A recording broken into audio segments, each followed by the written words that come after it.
saaki howl galkii aan ku soo dhaqaaqnay goortii runtii asdii kana 9 aroornimo ilaa hadda waxaan ku jirnaa xarumihii wakaalada biyaha gaar ahaan waxaan soo marnay haantii wakaalada biyaha ee biyasiinta magaalada degmada Kismaayo haddana waxaan joognaa xaruntii wakaalada biyaha oo aan rabno insha Allah taala in la dayactiro aan isku ognahay shirkadda caafi inay dayactirto meeshan si loogu adeego umada loogu adeego insha Allah taala waan soo marnay qaybaha kala duwan meesha waa xafiis oo maxay u kala qaybsanay qaybta biyaha iyo qaybta korontada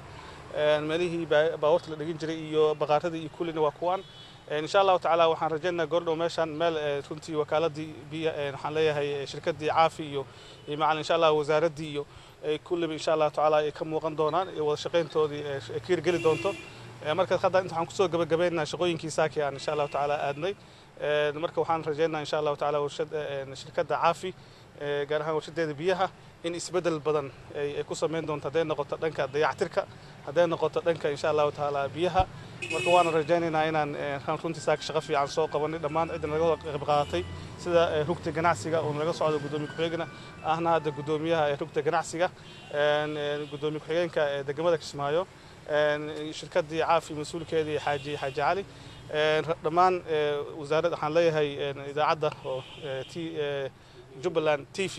iyo dhammaan wasaaradii waxa socdo runtii dadkii khibrad u lahaay meelay wasaaradda lahayd ama ka soo shaqeyn jiray wasaaradii hore haddana wasaaradda la shaqeeyay gaar ahaan qaybta biyaha u qaabilsan Dr. Daahir la socdo dhammaantiin insha Allah taala shaqooyinkii aan runtii aan umada u adeegana aan soo qabanay sida aad nolol soo shaqeyseen kulligiin waa idin mahad celinaynaa annagana insha Allah taala ilaahay baan waxaan ka rajaynaynaa inuu noo siisiyaadiyo wax qabadka iyo horumarka aan u hayno bulshooyinka Soomaaliya gaar ahaan reer Jubbaland insha Allah taala. Assalaamu alaykum wa rahmatullahi wa barakaatuh.